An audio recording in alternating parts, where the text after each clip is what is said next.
Hello, and welcome to yet another WVHTPA video. Today, my challenge is to see if I can get my bike down to Warrnambool on a V-line. And, it's an N class, so this should be pretty epic, I think, guys. So, just, yeah, sit back and enjoy.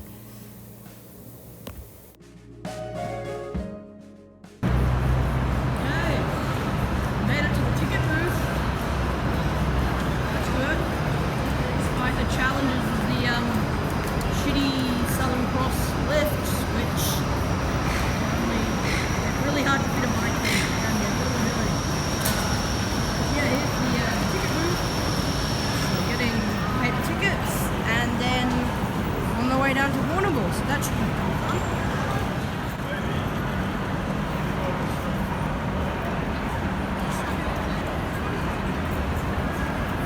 Plenty of bags seem to be holding up so far.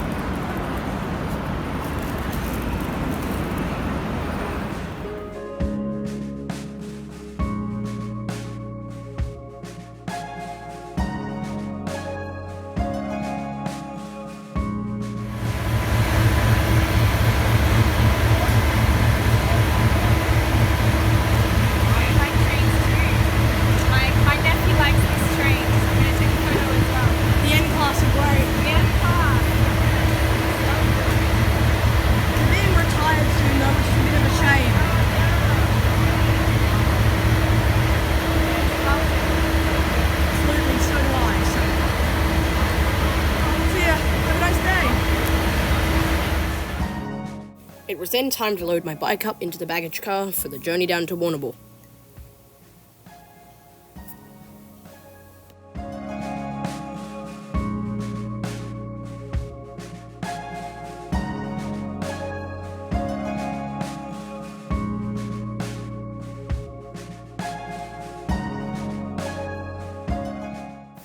This I did successfully.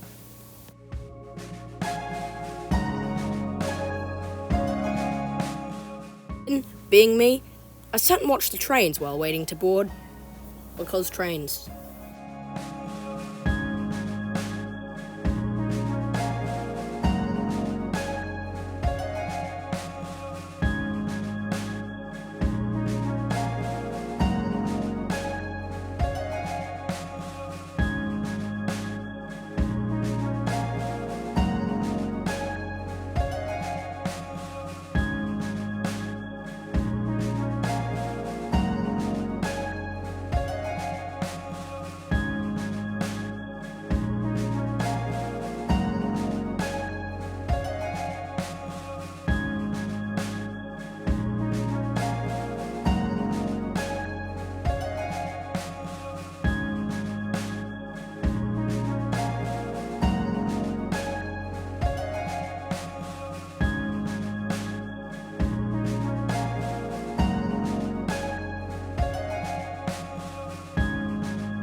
And then it was time to board.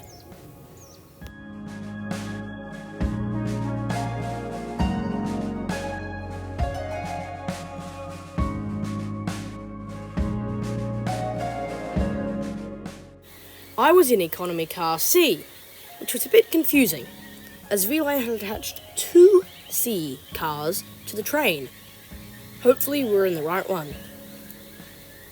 My seat was right down the end. Someone was already sitting in it, but luckily she moved.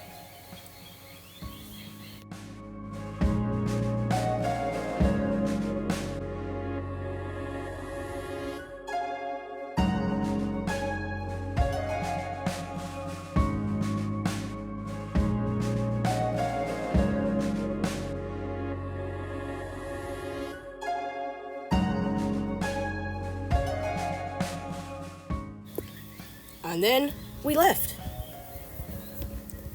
Down to Warrnambool.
enjoy this very epic signal box.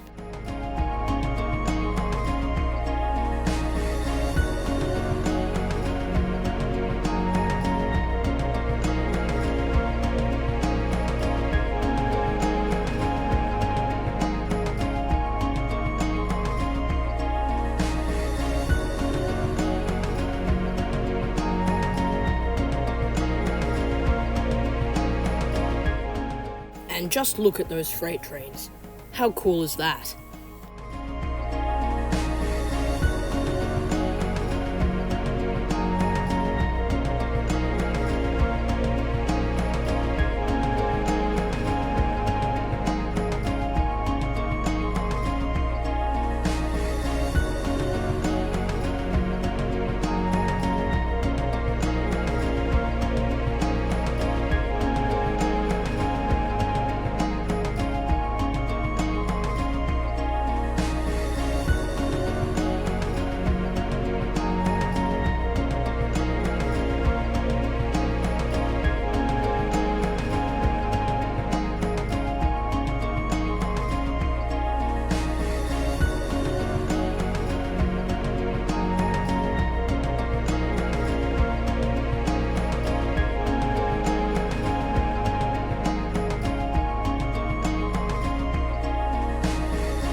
Through a couple of stations like Tarneet and Deer Park on the way down to Geelong.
We made it to Geelong.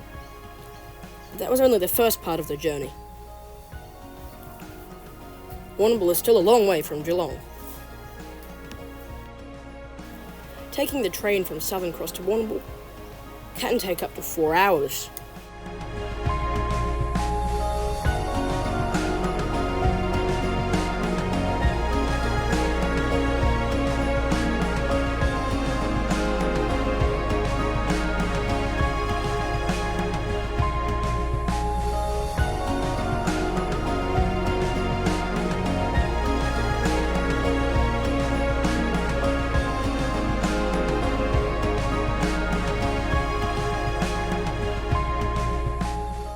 Going around Victoria by train, you'll notice many new stations as part of the Victorian Big Build project.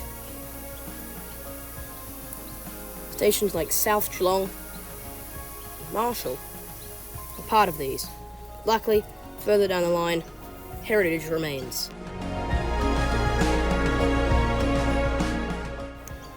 I decided to go to the train's onboard cafe for some refreshment.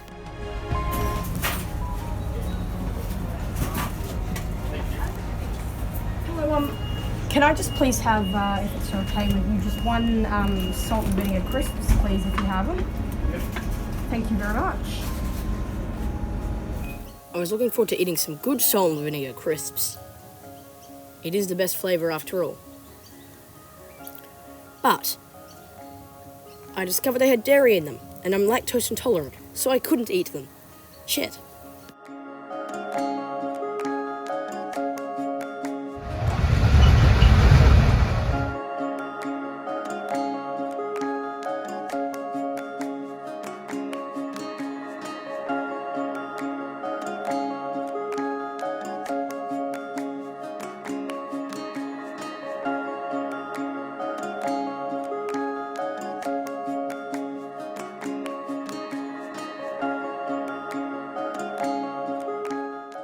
From Geelong, there were lots of interesting little stations, like Winchelsea, Colac, and Birregurra.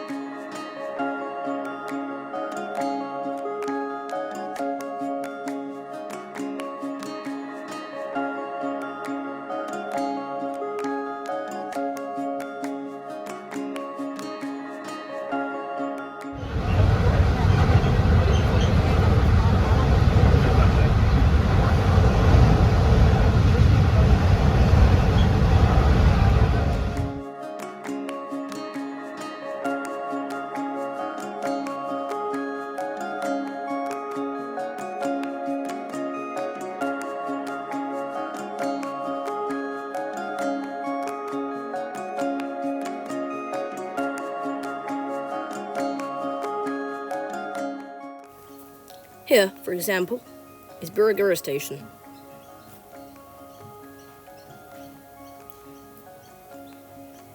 The building is typical of stations on this line, which are far prettier than many on the metro system.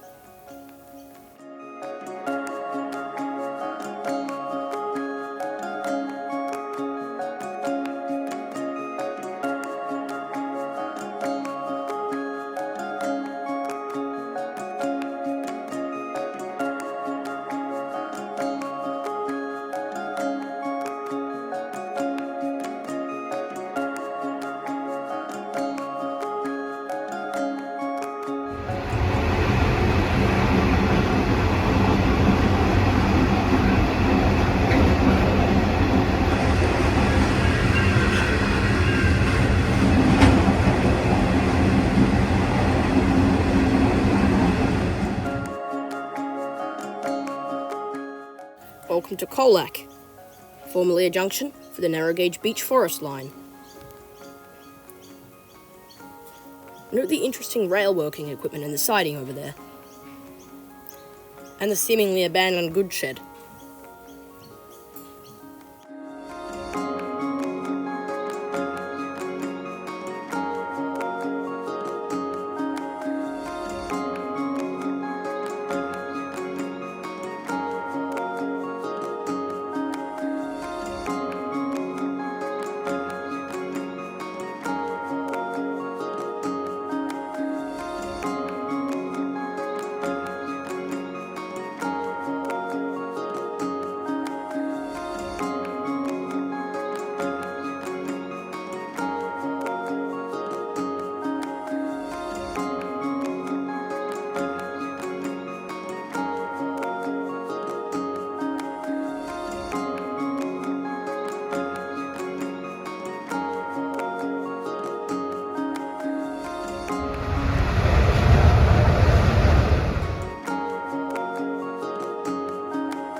I enjoyed the train ride, although my legs were starting to cramp. The countryside we were going through was spectacular. Lots of little towns and villages, and cows running from the train. Although, there are so many rows of trees and endless paddocks and dry stone walls you can see before you start to go a bit crazy. I recommend bringing along some entertainment if you ever choose to do this line.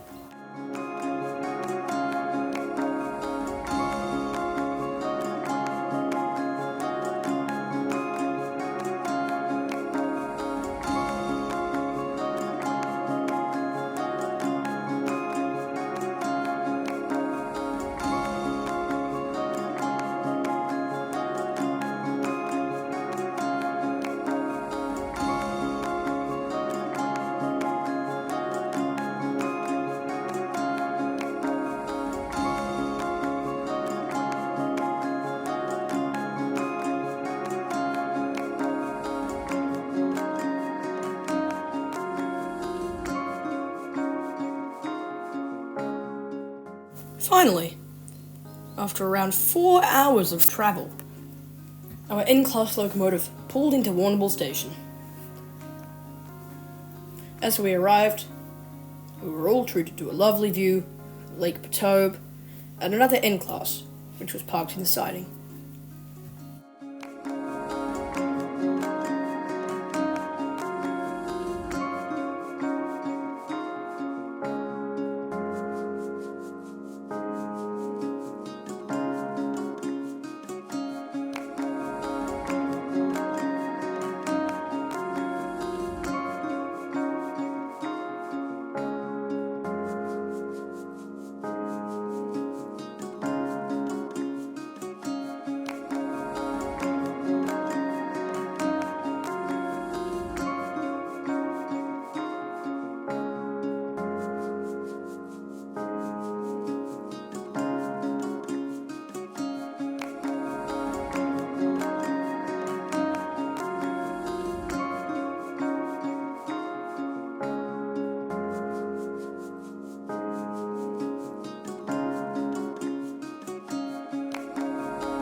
I stayed in Warrnambool for a few days, and in fact rode to Port Fairy, but all too soon it was time to head back. Not that I'm complaining, because they're the N class. Unfortunately, they've since been retired from the system, as I filmed this video in September 2024. They were retired in November. From the Warrnambool line, anyway. I don't quite know how they compare to the sprinters, because I haven't yet been on a sprinter. So hopefully I can do that, because they look pretty cool as well. I saw a post on Reddit, on the Melbourne train subreddit, saying they're the most underrated train on the Victorian system, so that's got to be worth a ride, I guess. I really hope you guys have enjoyed this video. Thanks for watching, and if you liked it, if you like trains, planes, anything like that, consider liking and subscribing, because I do go to a bit of effort to put these together and to film them. And yeah, I think that's about it. So just have a nice day. Thanks for watching.